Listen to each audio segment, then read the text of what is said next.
¿Qué hacía cuando tenía 10 años? Se podría pensar en salir con los amigos, jugar a videojuegos o simplemente divertirse en un parque de atracciones. Sin embargo, esas eran cosas que Mary Flora Bell definitivamente no hacía en su infancia. Y es que con solo 10 años, Mary Bell pasaba su tiempo libre como asesina en serie. Mary Bell nació el 26 de mayo de 1957 en Scottswood, un suburbio interior de la ciudad de Newcastle, en Inglaterra. En aquella época, se trataba de una zona bastante pobre, con un alto índice de desempleo, maltrato doméstico, actividad relacionada con las drogas, trabajo sexual, delitos violentos y comportamiento delictivo en general. En resumen, era un barrio que distaba mucho de ser considerado un lugar ideal para vivir y crecer en aquella época. Las familias que vivían en él eran hogares de bajos ingresos que se alojaban en casas que estaban a punto de ser demolidas, allanando el camino a los rascacielos que reurbanizarían la ciudad de Newcastle, entonces llena de casas abandonadas, descampados y malpaíses donde los niños solían correr libres y jugar por ahí, sin la supervisión de los adultos. Mary es hija de Betty Bell, una conocida trabajadora sexual local que solo tenía 17 años cuando nació. Se desconoce la identidad de su padre biológico, pero William Billy Bell, su padrastro, fue una figura paterna para la niña. Durante su infancia, a Mary le costaba hacer amigos y no le iba muy bien en la escuela. Sin embargo, tenía una amiga, su vecina, Norma Bell, que, a pesar del nombre, no era pariente de Mary. Norma era 2 años mayor, pero Mary era sin duda más lista, más callejera y la líder del dúo. Una vez que las chicas se unieron, nada podía separarlas. Todo lo que hacía Mary, lo hacía Norma, y dondequiera que fuera Mary, Norma estaba segura de seguirla.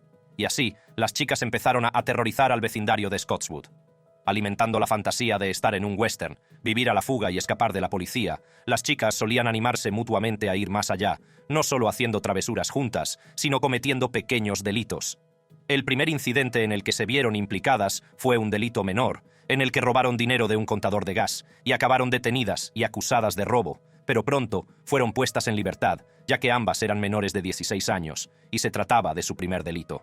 Sin embargo, las cosas no harían más que empeorar a partir de ahí, ya que las chicas pasaron de los pequeños hurtos a los abusos y la violencia. El siguiente incidente en el que se vieron implicadas Mary y Norma ocurrió el 11 de mayo de 1968, cuando llevaron a John Best, de 3 años, primo de Mary, a por caramelos a una tienda. Poco después, llevaron al niño, que sangraba por la cabeza, a un pub cercano diciendo que se había caído.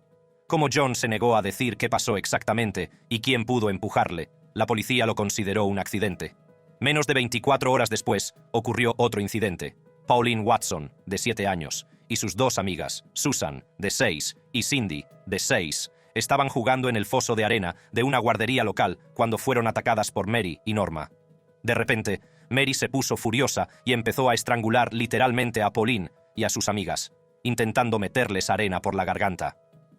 Subtítulos. Nora nos inmovilizó y Mary nos agarró por el cuello y empezó a estrangularnos. Y entonces ella acaba de tener una mano aquí, y ella está recibiendo la arena y luego verter en mi boca, y no podía ir lo suficientemente rápido, y ella está tratando de meter los dedos hacia abajo. Pauline se hizo marcas en el cuello que fueron visibles durante días, lo que hizo que su madre llamara a la policía y lo denunciara a las autoridades, pero no se hizo nada al respecto. En efecto, Mary y Norma fueron advertidas de sus comportamientos, pero eso no pudo poner freno a las chicas, que rápidamente evolucionaron su conducta bulliciosa hasta el nivel más extremo y chocante. El 25 de mayo de 1968, víspera del 19º cumpleaños de Mary Bell, Martin Brown, de 4 años, salió de casa de su tía con algo de dinero para comprarse una piruleta en una tienda de golosinas llamada Dixon's. Martin salió de la tienda, pero nunca regresó a casa. Teniendo en cuenta que Martin no era más que uno de los muchos niños que solían salir a jugar con sus amigos a las obras abandonadas y las casas derruidas del barrio, sus padres, June y Georgie, solo empezaron a preocuparse cuando no volvió a casa a la hora de la merienda. Pasó un tiempo cuando 3 chicos que paseaban por aquellos edificios abandonados en busca de chatarra encontraron el cadáver de Martin en el interior de una casa abandonada no muy lejos de la suya. Los chicos avisaron a unos obreros que estaban en la carretera y consiguieron llegar corriendo y llamar a una ambulancia, pero ya era demasiado tarde. Encontraron a Martin tumbado boca arriba, con los brazos extendidos y sangre y saliva saliendo de su boca, pero sin signos de lucha o violencia. Solo había un bote de aspirinas cerca, lo que llevó a la policía a pensar que Martin podría haber pensado que eso eran caramelos e intentó comérselos, tratando el caso como un accidente. Cabe destacar que poco después de que los 3 chicos encontraran el cuerpo de Martin, 2 chicas se toparon con la escena, Mary Bell y Norma Bell. La comunidad de Scottswood se indignó, marchando y protestando para que se derribaran esos edificios y casas abandonadas, por entender que eran una amenaza para el bienestar y la seguridad de los niños. Al frente de todas esas marchas estaban Mary y Norma, extrañamente sonrientes y riéndose todo el tiempo como si estuvieran celebrando algo y divirtiéndose con todo el asunto. 2 días después de la muerte de Martin, el 27 de mayo, un día después del 11º cumpleaños de Mary, una guardería de Scottswood fue asaltada y destrozada. Llamaron a la policía y, tras declarar que no se habían llevado nada, supusieron que alguien solo había entrado para destrozar el lugar y dejar un montón de notas inquietantes que se encontraron en el lugar, lo que hacía presumir que la muerte de Martin no había sido un accidente. Una de las notas decía: «Nosotros asesinamos a Martin Brown», mientras que otra rezaba: «Yo asesino para poder volver», utilizando además palabrotas e insultos. También había muchos errores ortográficos y gramaticales en una redacción bastante mala, lo que hizo pensar a las autoridades que algunos chavales podrían haber sido los responsables, pensando que podría tratarse de una broma divertida o algo así. Sin embargo, no se podía negar que existía un sentimiento de sospecha en torno a la muerte de Martin. Durante las semanas siguientes, Mary iba constantemente a casa de Martin y hablaba con su madre, June, que aún lloraba la muerte de su hijo, y le preguntaba cómo se sentía, si lloraba por Martin, si echaba de menos a Martin, etc. El caso es que Mary siempre sonreía y se reía al hacer esas preguntas. Fue entonces cuando Mary le hizo una extraña petición a June, si podía ver a Martin. Sorprendida, June le dijo a la chica que eso no podía ser posible porque su hijo estaba muerto, a lo que Mary se limitó a responder sonriendo: «Oh, ya sé que está muerto, solo quería ver cómo era», sonriendo. June se quedó sin habla ante la petición de ver a Martin en el ataúd, y lo único que pudo hacer fue cerrar la puerta en las narices de Mary. 9 semanas más tarde, la noche del 31 de julio, Brian Howe, de 3 años, no volvió a casa después de todo el día jugando fuera con su perro.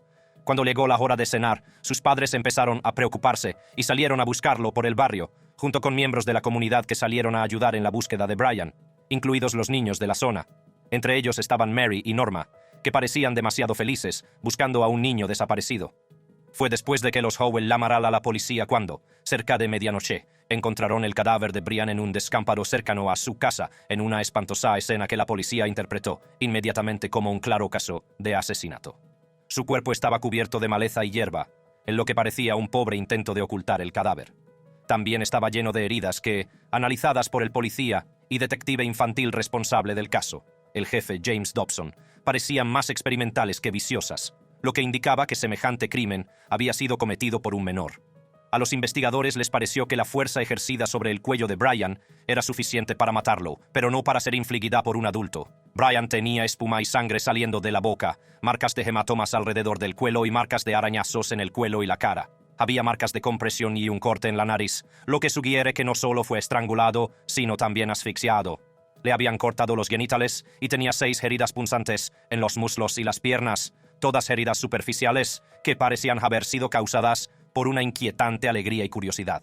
También le habían cortado el pelo y, por si fuera poco, le habían grabado la letra M en el estómago con una cuchilla de afeitar. Lo que es aún más inquietante y escalofriante es el hecho de que podría decirse que originalmente Brian tenía grabada una N, pero parece que poco después del asesinato alguien añadió una línea adicional al final de la letra para convertirla en una M. Pero, ¿quién sería capaz de hacerle algo así al pobrecito Brian Howe? El jefe Dobson, que también había investigado el caso de Martin Brown, vio inmediatamente algunas similitudes en ambos casos y se dio cuenta de que había algo siniestro. Solo después del asesinato de Brian, la policía empezó a replantearse el caso de Martin, inclinándose por una versión en la que Martin no tomó las pastillas ni sufrió ningún tipo de accidente, sino una en la que fue asesinado. Con semejante giro de los acontecimientos, esta vez, la policía se lanzó de lleno a la investigación para tratar de llegar al fondo de lo que demonios estuviera pasando en Scottswood. Los agentes de policía fueron de puerta en puerta por el barrio, no solo preguntando a la gente si tenían alguna información que pudiera darles una pista de la identidad del asesino, sino también interrogando a todos los niños del pueblo. En las primeras 24 horas, visitaron más de 1,000 hogares y entrevistaron a más de 1,000 niños. La mayoría de esos niños fueron descartados para las investigaciones, pero los nombres de Mary y Norma Bell seguían apareciendo. De hecho, se les visitó varias veces, ya que sus respuestas eran en su mayoría poco claras y evasivas, y sus historias cambiaban continuamente.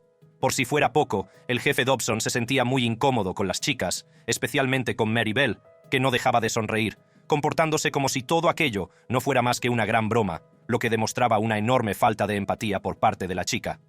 Tanto Mary como Norma admitieron haber jugado con Brian el día del asesinato, pero afirmaron no haberle visto después de la hora de comer.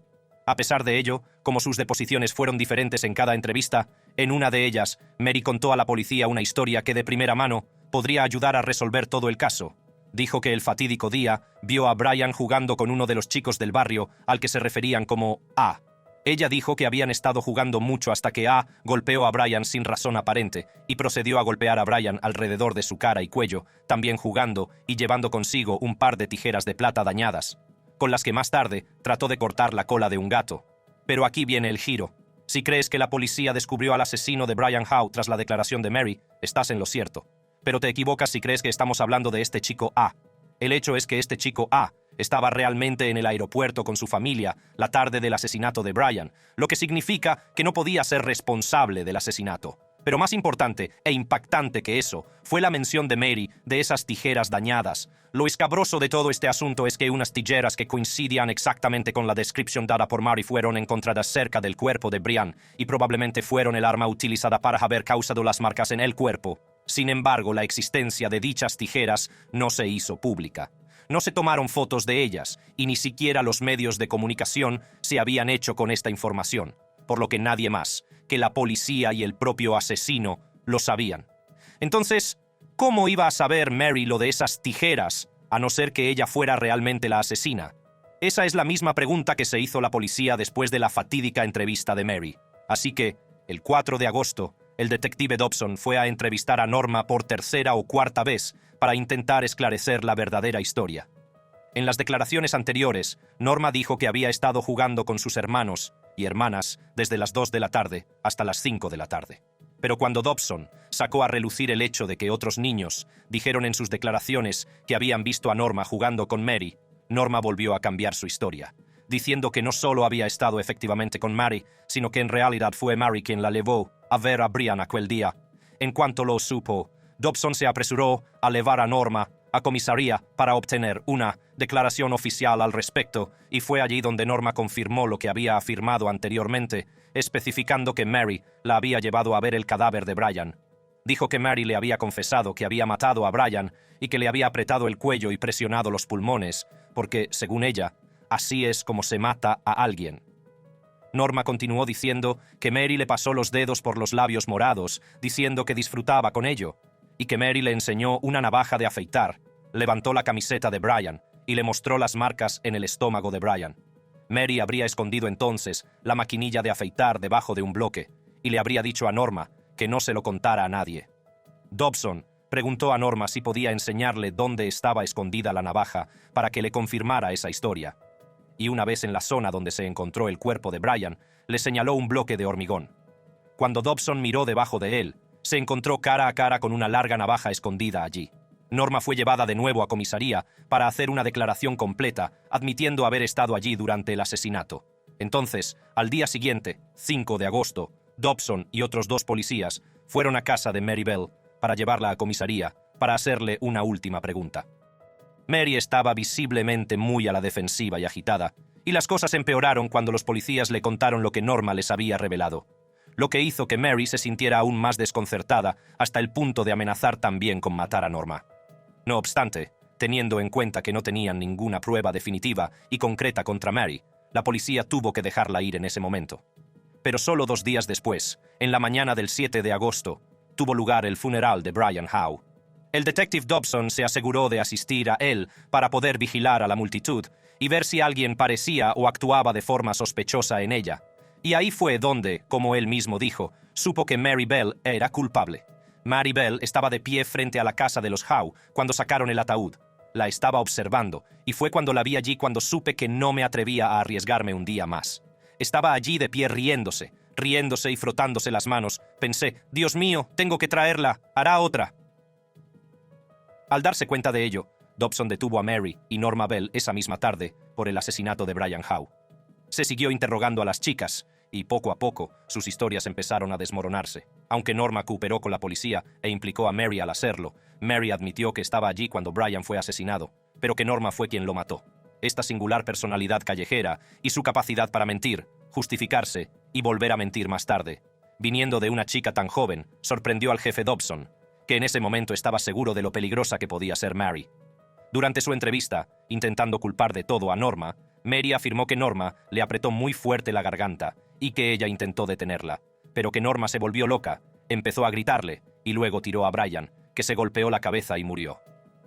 Dobson sacó entonces el tema de Martin Brown, una vez que, en ese momento, estaba seguro de que los dos casos estaban relacionados.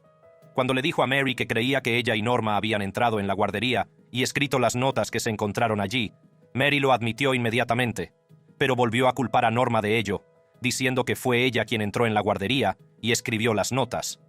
La policía se puso entonces en contacto con el colegio de la niña para poder analizar algunos de sus libros y comparar su letra con la de las notas. Y ahí fue donde mataron 2 pájaros de un tiro. La policía no solo descubrió que, efectivamente, la letra era muy parecida, lo que hizo pensar a los expertos que una de las niñas empezó a escribir algunas de las palabras y la otra las remató de su puño y letra, sino que, lo más importante, encontraron información bastante incriminatoria en uno de los libros escolares de Mary, escrito el día después de la muerte de Martin Brown. En su portada, Mary escribió «Niño hallado muerto en casa vieja», y dentro del propio libro seguía «Había mucha gente junto a una casa vieja. Pregunté qué pasaba. Ha habido un niño que se ha tumbado y ha muerto». Junto a esta cita, había un dibujo del cadáver de Martin Brown, con un frasco y unas pastillas etiquetadas como tabletas a su lado, y la figura de un obrero encontrando el cuerpo. El caso es que este frasco nunca se hizo público, y los únicos que lo conocían eran la policía, los chicos que descubrieron el cadáver, los obreros que llamaron a la ambulancia y, por supuesto, el asesino. Poco a poco, empezaron a salir a la luz otras informaciones extrañas e incriminatorias sobre Mary. La policía descubrió que cuando se descubrió el cadáver de Brian, Mary y Norma aparecieron por casualidad unos minutos después, y que Mary había hablado con los Howes y les había dicho que Norma había estrangulado a Brian hasta matarlo. Sin embargo, como tampoco se reveló el hecho de que murió por asfixia, eso sería algo que solo sabría el asesino además de la policía. Por si fuera poco, se encontraron fibras grises de uno de los vestidos de Mary en los cuerpos tanto de Martin Brown como de Brian Howe, lo que hizo que los investigadores estuvieran seguros de que Mary y Norma iban a ser acusadas de ambos asesinatos. La pura idea de que unas niñas tan jóvenes fueran las encargadas de asesinar a otros 2 niños era impensable. Era la primera de este tipo en la historia británica. El 5 de diciembre comenzó el juicio por los asesinatos de Brian Howe y Martin Brown, que electrizó al país. Antes del juicio, las chicas fueron sometidas a una evaluación psicológica. Allí se determinó que Norma sufría un retraso intelectual, y aunque era mayor que Mary, tenía la capacidad mental de una niña de 8 años, mientras que se descubrió que Mary padecía un trastorno psicopático, siendo la verdadera autora intelectual de aquellos crímenes. Lo cierto es que las 2 niñas tenían personalidades muy diferentes. Norma tuvo una reacción y un comportamiento mucho más infantiles durante el juicio, en una combinación de miedo y lágrimas nerviosas. Pero Mary se reveló una vez más como extremadamente brillante, contestando fácilmente al consejo cuando se le preguntaba, haciendo comentarios ingeniosos y mostrando una total falta de empatía, emoción o remordimiento. La acusación presentó su montaña de pruebas contra las chicas. El juicio terminó el 14 de diciembre y el 17 de diciembre las chicas fueron sentenciadas. Norma fue absuelta al reconocerse que no comprendía el peso de lo que estaba haciendo al ser manipulada por Mary para hacer las cosas que hizo, pero también fue puesta bajo supervisión psiquiátrica. Mary, en cambio, fue culpable, condenada a cadena perpetua y declarada culpable del homicidio involuntario de Martin Brown y Brian Howe. Y el fiscal dijo al tribunal que el motivo de los asesinatos de Mary era únicamente el placer y la excitación de matar. Aún así, no fue condenada por asesinato una vez que el jurado consideró que su trastorno psicopático de la personalidad disminuía su responsabilidad, pero seguía siendo considerada peligrosa y una gran amenaza para los niños. Como nunca se había dado un caso así, no sabían muy bien qué hacer con Mary. Los hospitales psiquiátricos no estaban exactamente preparados o equipados para tenerla, y era demasiado peligrosa para permanecer en hogares para niños con problemas. Así que la internaron en unidades especiales de seguridad y colegios concertados durante 5 años, y luego la trasladaron a una prisión abierta al cumplir los 16 años. La condena de por vida, sin embargo, duró solo 12 años. Y así, cuando Mary tenía 23 años, en 1980, fue puesta en libertad y se le concedió el anonimato de por vida, para que pudiera seguir adelante y empezar una nueva vida. Mary desapareció entonces de la escena pública, y todo lo que sabemos es que tuvo una hija el 25 de mayo de 1984, en el 18º aniversario del asesinato de Martin Brown, a la que también se concedió ese anonimato, y más tarde a su nieta, nacida en 2001. El caso de Mary Bell es sin duda escalofriante. Cuesta creer que una niña de 10 años pueda ser capaz de cometer crímenes tan horribles. Hace pensar en qué llevó a una niña tan pequeña a este camino tan horrible y terrible, y qué podría explicar semejante comportamiento. ¿Nació Mary malvada? ¿O fue un claro caso de responsabilidad social y fracaso hacia Mary Bell? ¿Hubo algo o alguien que la hizo tan problemática? ¿Sería un caso clásico de crianza contra naturaleza? El hecho es que Mary realmente no tuvo la mejor educación que se podría pedir, y tuvo un crecimiento duro. Fue un bebé no deseado, y se lo recordaban constantemente. Lo primero que dijo su madre Betty cuando nació fue literalmente: aparta esa cosa de mí. Como trabajadora sexual especializada en sadomasoquismo, azotes y estrangulamientos, Betty era conocida en el barrio y a menudo desaparecía durante días y semanas, dejando a Mary y a su hermana mayor con su padrastro Billy, que era un delincuente, un atracador a mano armada y un alcohólico con un comportamiento abusivo. La familia vivía en una casa constantemente sucia, en la ya mencionada región pobre y peligrosa de Scotswood. Es fácil observar tales circunstancias y darse cuenta de que Mary no vivía precisamente en un entorno seguro. Betty también era alcohólica y padecía trastorno bipolar. Una vez en casa, maltrataba constantemente a Mary. Betty supuestamente intentó asesinar a Mary en varias ocasiones, lo que provocó incidentes que hicieron que la familia creara la imagen de que Mary era propensa a los accidentes, cuando la realidad era mucho más diferente y, tristemente, más oscura que eso. En una ocasión, Betty supuestamente intentó asfixiarla. En otra ocasión, según su familia, Mary se tragó accidentalmente un montón de somníferos y se puso muy enferma. Pero más tarde se creyó que Betty alimentó a Mary con esas pastillas para provocarle intencionadamente una sobredosis. Otro día, Mary tuvo que ir al hospital para que le hicieran un lavado de estómago, porque le dijo al médico que su madre le había dado caramelos. Y la lista continúa. Una vez, Mary se cayó por la ventana de un piso de 2 plantas, y algunos vecinos afirmaron haber presenciado cómo Betty arrojaba a Mary desde allí, y que esto le había causado una lesión en la cabeza. Sin embargo, quizá lo peor de todo fue el abuso sexual que Mary sufrió por parte de su madre. Una vez que Mary cumplió 4 años, Betty solía ofrecer a Mary a sus clientes y cobraba para que abusaran sexualmente de su propia hija. El caso es que con la ocupación de Betty, Mary creció con la idea de que era un accesorio, y entonces se acostumbró a jugar como un accesorio. Al estar cerca de su madre, Mary tuvo algún contacto con los servicios que ella ofrecía, como una práctica de asfixia sadomasoquista, que era conocida por elevar el placer. Y posiblemente tuvo alguna influencia en cómo y por qué Mary cometió sus crímenes. El método de Mary consistía en masajear el cuello de los chicos y decirles que les dolía la garganta y que ella se la curaría. Y su agarre apretaba y apretaba hasta causarles la muerte. Estos continuos abusos sufridos por Mary la convirtieron de hecho en una mojadora de camas crónica, que es una característica clásica de un escenario de abuso infantil. A Mary le asustaba constantemente irse a dormir con la posibilidad de mojar la cama, ya que cuando eso ocurría, Betty se frotaba la cara en ella y a veces incluso colgaba el colchón para que todo el mundo viera lo que hacía. Al ver esos hechos, se podría pensar que esos abusos e incidentes se debían a la determinación de Betty de deshacerse de Mary y a su total indiferencia hacia su hija. Otros afirman que Betty mostraba claramente síntomas del llamado síndrome de Munchausen, por poder. Se trata de una enfermedad mental que afecta al cuidador de un niño o a cualquiera que pueda ser responsable de otra persona y que crea o provoca síntomas reales sobre sus propias condiciones de salud o sobre la persona a la que cuida para llamar la atención. De un modo u otro, Betty disfrutaba de la atención que le proporcionaban los accidentes de su hija. Incluso intentó promocionarse a costa de los horribles actos y castigos de su hija. Ambas parecían estar presas en un círculo vicioso en el que Betty rechazaba constantemente a Mary y no podía lidiar con ella, pero al mismo tiempo tenía un apego obsesivo hacia ella, con la imposibilidad de dejarla marchar. Un ejemplo rápido y recurrente de esto tuvo lugar durante los primeros años de Mary, en los que eran sus tíos quienes cuidaban de ella la mayor parte del tiempo. Cuando intentaron adoptarla, Betty no lo permitió, incluso llevándose constantemente a Mary, alegando que ya no podía ocuparse de ella. A raíz de este comportamiento, se produjo un hecho increíble. Tratando de deshacerse de Mary, Betty fue a una clínica de adopción. Allí se topó con una mujer que sollozaba, diciendo que la clínica no le permitía adoptar un niño. Betty entregó a Mary a aquella extraña mujer y se marchó.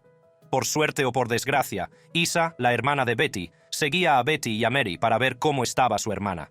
Después de ver lo que hizo Betty, Isa se enfrentó a ella junto a su madre, que amenazó con llamar a la policía si Betty no iba a recuperar a Mary, y así lo hizo.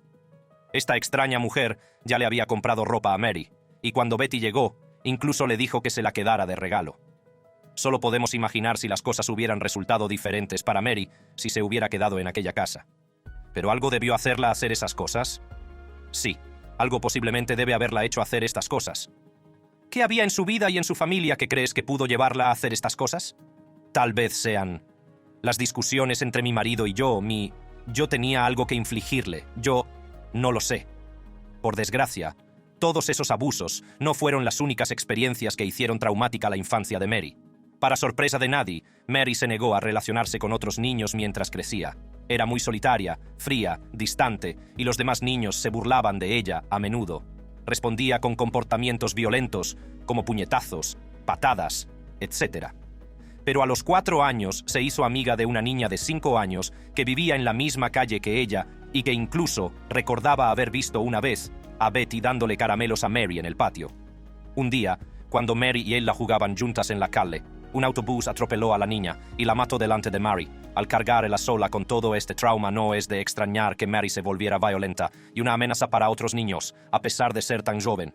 Con una crianza en un hogar tan horrible, sobreviviendo a un episodio dañino tras otro, algunas personas se han planteado la pregunta: ¿qué posibilidades tuvo Mary? Algunos expertos, sin embargo, afirman que esas experiencias infantiles pueden no ser las únicas culpables de los crímenes de Mary. Cuando se cuestiona este caso de naturaleza frente a crianza y si alguien simplemente nace malvado, la gente puede divergir. Algunos dicen que todo el mundo nace con la capacidad de ser bueno o malo, con algo o alguien que lo desencadena y es capaz de cambiar a alguien por completo, mientras que otros simplemente creen que algunas personas son de hecho pura maldad y no necesitan una excusa para exteriorizarlo. ¿Y cuál es tu postura al respecto? ¿Podría María ser una persona totalmente diferente si se la expusiera a una familia cariñosa o estaba condenada a este camino siniestro desde el principio? Si te ha gustado este contenido, haz clic en una de las tarjetas de la pantalla para ver vídeos similares.